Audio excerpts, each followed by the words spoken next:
ಮೂಡ ಹಗರಣ ಪ್ರಕರಣಕ್ಕೆ ಸಂಬಂಧಪಟ್ಟಂತೆ ಹೋರಾಟವನ್ನು ಮಾಡ್ತಿರುವಂತಹ ದೂರುದಾರರಂತಹ ಸ್ನೇಹಮಯಿ ಕೃಷ್ಣ ಅವರ ವಿರುದ್ಧ ಒಂದಷ್ಟು ಆರೋಪಗಳನ್ನು ಮಾಡುವಂಥ ಕೆಲಸಕ್ಕೆ ಹಲವರು ಮುಂದಾಗ್ತಿದ್ದಾರೆ.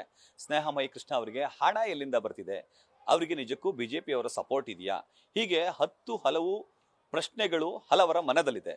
ಈ ಕುರಿತು ಮಾತಾಡಲಿಕ್ಕೆ ನಿಮ್ಮ ಜೊತೆ ಖುದ್ದು ಸ್ನೇಹಮಯಿ ಕೃಷ್ಣ ಅವರಿದ್ದಾರೆ. ಅವ್ರನ್ನ ಮಾತಾಡಿಸ್ತಾ ಹೋಗ್ತೀನಿ.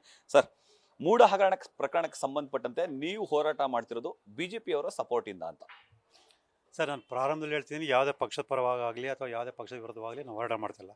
ಮೈಸೂರು ನಗರಾಭಿವೃದ್ಧಿ ಪ್ರಾಧಿಕಾರದಿಂದ ಏನು ಅಕ್ರಮವಾಗಿ ನಿವೇಶನ ಪಡೆದಿದ್ದಾರೆ ಅವರೆಲ್ಲರ ವಿರುದ್ಧ ಕ್ರಮ ತಗೊಳ್ಬೇಕು ಅಂತ ನಾವು ದೂರ ಅರ್ಜಿ ಸಲ್ಲಿಸಿರೋಂಥದ್ದು. ಆ ಹಿನ್ನೆಲೆಯಲ್ಲಿ ತನಿಖೆ ನಡೆಸಿದ್ರು ಕೂಡ ಗೊತ್ತಾಗಿರೋಂಥದ್ದು. ಸೊ ನಾನು ಬಿ ಜೆ ಪಿಯವರಾಗಲಿ ಮತ್ತೊಬ್ಬರಾಗಲಿ ಬೆಂಬಲ ಕೊಟ್ಟಿದ್ರು ಅಂತ ಹೇಳಿದ್ರೆ, ಸೊ ನಾನು ಇವಾಗ ಅಧಿವೇಶನ ನಡೀತಿದೆ. ಅಧಿವೇಶನದಲ್ಲಿ ನಾನು ಬಿಡುಗಡೆ ಮಾಡ್ತಂಥ ದಾಖಲಾತಿಗಳನ್ನ ಇಟ್ಕೊಂಡು ಪ್ರಶ್ನೆ ಮಾಡುವಂಥ ಮತ್ತು ನನಗೆ ಪರೋಕ್ಷ ಬೆಂಬಲ ಕೊಡುವಂಥ ಕೆಲಸಗಳು ಮಾಡ್ತಿದ್ರು. ಸೊ ಅದು ಯಾವುದೂ ಕೂಡ ಮಾಡ್ತಿಲ್ಲ. ಅದೆಲ್ಲ ಸುಮ್ಮನೆ ಸುಳ್ಳು ಸರ್. ಈಗ ನಾನು ಯಾರೋ ಲಕ್ಷಾಂತರ ರೂಪಾಯಿ ದುಡ್ಡು ಕೊಡ್ತಾರೆ, ವಕೀಲರು ಬರ್ತಾರೆ ಆಗಿದ್ದರೆ ನಾನು ಹಗಲು ರಾತ್ರಿ ನಿದ್ದೆಗೆ ಇಟ್ಕೊಂಡು ಈ ತಕರಾರು ಅರ್ಜಿಯನ್ನು ತಯಾರು ಮಾಡಿ ನಾನೇ ವಾದ ಮಾಡುವಂಥ ಕೆಲಸ ಮಾಡ್ತಿರಲಿಲ್ಲ. ದುಡ್ಡು ಯಾರೋ ಕೊಡ್ತಾ ಇದ್ದಾರೆ, ಅವರೇ ಮಾಡ್ಕೊಳ್ಳಿ ಅಂತೇಳಿ ದಾಖಲಾತಿಯನ್ನು ಕೊಟ್ಕೊಂಡು ನಾವು ಸುಮ್ಮನೆ ಇರ್ತದೆ. ಆದರೆ ಇಲ್ಲಿ ನನ್ನ ಹೋರಾಟದ ದಿಕ್ಕು ತಪ್ಪಿಸೋಗೋಸ್ಕರ ಕೆಲವರು ದುರುದ್ದೇಶಪೂರ್ವಕವಾಗಿ ನನ್ನ ವಿರುದ್ಧ ಸುಳ್ಳು ಆರೋಪ ಮಾಡ್ತಾಯಿದ್ದಾರೆ. ಅದು ಯಾವುದೇ ಆರೋಪಕ್ಕೂ ಕೂಡ ನಾನು ಹಿಂಜರಿಯಲ್ಲ, ಮತ್ತು ಅದ್ರ ಬಗ್ಗೆ ತಲೆ ಕೆಡಿಸ್ಕೊಳ್ಳಲ್ಲ. ನನ್ನ ಕೆಲಸ ಏನಿದೆ ಆ ಕೆಲಸವನ್ನು ನಾನು ಮಾಡ್ಕೊಂಡು ಹೋಗ್ತಾ ಇರ್ತೀನಿ. ನಿಮ್ಮ ಹಿಂದೆ ಬಿಜೆಪಿಯವರು ಇದ್ದಾರೆ, ನಿಮಗೆ ದಾಖಲಾತಿಗಳನ್ನ ಕೊಟ್ಟಿರೋದೇ ಬಿಜೆಪಿಯವರು ಅಂತ ಸರ್? ಸರ್, ಖಂಡಿತ ಅಲ್ಲ ಸರ್. ಎಲ್ಲ ಪಕ್ಷದವರು ನನಗೆ ದಾಖಲಾತಿ ಕೊಟ್ಟಿದ್ದಾರೆ. ಕೆಲವು ಕಾಂಗ್ರೆಸ್ ಮುಖಂಡರು ಕೂಡ ಸಿದ್ದರಾಮಯ್ಯಗೆ ಸಂಬಂಧಪಟ್ಟ ದಾಖಲಾತಿ ತಂದುಕೊಟ್ಟಿದ್ದಾರೆ. ಇಲ್ಲ ಅಂತ ಹೇಳಿದ್ರೆ ಕೆಲವು ದಾಖಲಾತಿ ನನಗೆ ಸಿಗ್ತಾ ಇರಲಿಲ್ಲ. ಹಾಗಾಗಿ ಎಲ್ಲ ಸುಳ್ಳು ಆರೋಪ. ಎಲ್ಲ ಪಕ್ಷದವರು ಕೂಡ ಎಲ್ಲ ಪಕ್ಷದಲ್ಲೂ ಕೂಡ ಭ್ರಷ್ಟಾಚಾರ ವಿರೋಧಿಸುವಂಥ ವ್ಯಕ್ತಿಗಳಿದ್ದಾರೆ. ಹಾಗಾಗಿ ಪಕ್ಷದಲ್ಲಿರೋ ಕಾರಣದಿಂದ ಆ ಪಕ್ಷಕ್ಕೆ ಸಂಬಂಧಪಟ್ಟ ವ್ಯಕ್ತಿಗಳ ವಿರುದ್ಧ ಹೋರಾಟ ಮಾಡೋಕ್ಕೆ ಸಾಧ್ಯ ಆಗದಿರೋದ್ರಿಂದ ಅವರು ದಾಖಲೆಗಳನ್ನು ನನಗೆ ತಂದುಕೊಟ್ಟು ಹೋರಾಟ ಮಾಡೋದಕ್ಕೆ ಪರೋಕ್ಷವಾಗಿ ಬೆಂಬಲ ಕೊಡ್ತಾ ಇದ್ದಾರೆ. ಅಂದರೆ ಸಿದ್ದರಾಮಯ್ಯ ಅವರ ವಿರುದ್ಧ ಹೋರಾಟ ಮಾಡಲಿಕ್ಕೆ ಕಾಂಗ್ರೆಸ್ನವರೇ ದಾಖಲಾತಿ ಕೊಟ್ಟಿದ್ದಾರೆ ಅಂತ ಸರ್? ಹೌದು ಸರ್, ಕೆಲವು ದಾಖಲಾತಿಗಳನ್ನ ಕಾಂಗ್ರೆಸ್ನ ಪಕ್ಷದವರೇ ತಂದುಕೊಟ್ಟಿರೋದು. ಸರ್, ಇನ್ನೊಂದು ಕುತೂಹಲ ಪ್ರಶ್ನೆ ಅಂತಂದರೆ, ಸ್ನೇಹಮಯಿ ಕೃಷ್ಣ ಅವ್ರಿಗೆ ದುಡ್ಡು ಎಲ್ಲಿಂದ ಬರುತ್ತೆ ಹೋರಾಟ ಮಾಡಲಿಕ್ಕೆ? ಸರ್, ಅವರು ನನ್ನಾಗಿ ಹೋರಾಟ ಮಾಡಿದ್ರೆ ಗೊತ್ತಾಗುತ್ತೆ ದುಡ್ಡು ಎಲ್ಲಿಂದ ಬರುತ್ತಂತೆ. ಇಲ್ಲಿ ನಾನು ಏನು ದುಡ್ಡು ಖರ್ಚು ಮಾಡಿ ಅವ್ರಿಗೆ ದಾಖಲೆ ಕೊಡಬೇಕಲ್ಲ. ಈಗ ಸುಮ್ಮನೆ ಅಷ್ಟು ಲಕ್ಷ ಇಷ್ಟು ಲಕ್ಷ ಅಂತ ಹೇಳ್ತಾರೆ.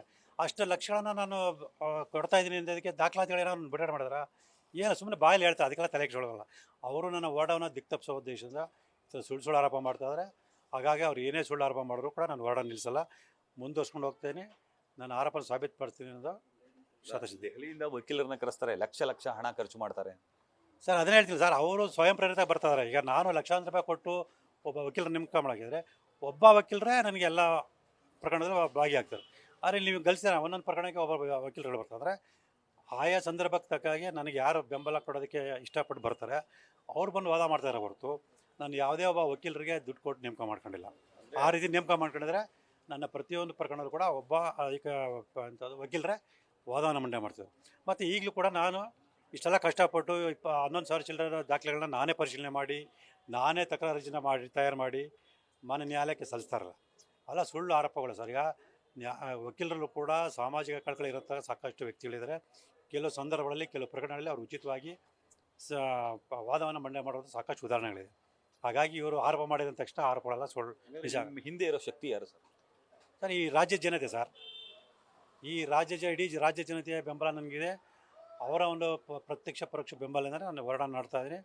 ಆ ದೇವರು ಕೊಟ್ಟಿರೋ ಒಂದು ಶಕ್ತಿಯನ್ನು ಬಳಸ್ಕೊಂಡು ನಾನು ಈ ಪ್ರಕರಣ ಜಯ ಗಳಿಸೋದಕ್ಕೆ ಸಾಧ್ಯ ಆಗ್ತಾಯಿದೆ. ಅಂದರೆ ಟಾರ್ಗೆಟ್ ಮಾಡ್ತಿದ್ದಾರೆ ಅಂತನಾ ಸರ್? ಸರ್, ಅದನ್ನೇ ಈಗ ನಾನು ಇಷ್ಟರ ಮಟ್ಟಿಗೆ ಹೋರಾಟ ಮಾಡ್ತಿರೋದು ಸಿದ್ದರಾಮಯ್ಯವ್ರಿಗಾಗಲಿ ಅಥವಾ ಅವರ ಅನುಯಾಯಿಗಳಲ್ಲಿ ಒಂಥರ ಮುಜುಗರ ಆಗಿದೆ.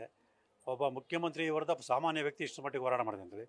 ಇಲ್ಲಿ ಸಾಮಾನ್ಯ ವ್ಯಕ್ತಿ ದೊಡ್ಡ ವ್ಯಕ್ತಿ ಮುಖ್ಯ ಅಲ್ಲ, ಸತ್ಯ ಮುಖ್ಯ, ದಾಖಲಾತಿಗಳು ಮುಖ್ಯ. ಹಾಗಾಗಿ ನಾನು ಮಾಡೋ ಆರೋಪಕ್ಕೆ ಎಲ್ಲ ದಾಖಲಾತಿಗಳು ಇರೋದ್ರಿಂದ ಅದು ಸುಳ್ಳು ಅಂತ ಹೇಳೋದಕ್ಕೆ ತನಿಖಾಧಿಕಾರಿಗೂ ಆಗಲ್ಲ, ಸ್ವತಃ ಆರೋಪಿಗಳಿಗಾಗಲ್ಲ. ಮಾನ್ಯ ನ್ಯಾಯಾಲಯ ಕಮಿಸೋದು, ಕಾನೂನು ಹೇಳೋದು, ದಾಖಲಾತಿಗಳು ಸಾಕ್ಷ್ಯಾಧಾರ. ದಾಖಲಾತಿಗಳು ಸಾಕ್ಷ್ಯಾಧಾರ ಮೌಖಿಕ ಇದ್ದಾಗ ಮೌಖಿಕ ಸಾಕ್ಷಿ ಅಂಗೀಕಾರ ಅಂತ ಕಾನೂನು ಹೇಳುತ್ತೆ. ಹಾಗಾಗಿ ನಾನು ಮಾಡೋ ಆರೋಪ ಪೂರ್ವಕ ಎಲ್ಲ ಸಾಕ್ಷ್ಯಾಧಾರಗಳು ದಾಖಲಾತಿ ಇರೋದ್ರಿಂದ ಯಾವುದೇ ಕಾರಣಕ್ಕೂ ಆರೋಪನ ಅಲ್ಲಿ ಹಾಕೋದಕ್ಕೆ ಸಾಧ್ಯವಿಲ್ಲ. ಕೆಲವು ಸಮಯ ತಡ ಆಗ್ಬೋದು ಅಷ್ಟೇ ಹೊರತು ಅಂತಿಮವಾಗಿ ನ್ಯಾಯ ಸಿಗುತ್ತೆ, ಜಯ ಸಾಧಿಸ. ಇದಿಷ್ಟು ಸ್ನೇಹಮಯಿ ಕೃಷ್ಣ ಅವರ ಮಾತುಗಳು. ಕ್ಯಾಮ್ರಾಮನ್ ವಿನಯ್ ಜೊತೆ Ravi Pandapura, news first Mysuru. News first ನಿರ್ಭೀತಿಯಿಂದ ನಿಮ್ಮ ಪರವಾಗಿ.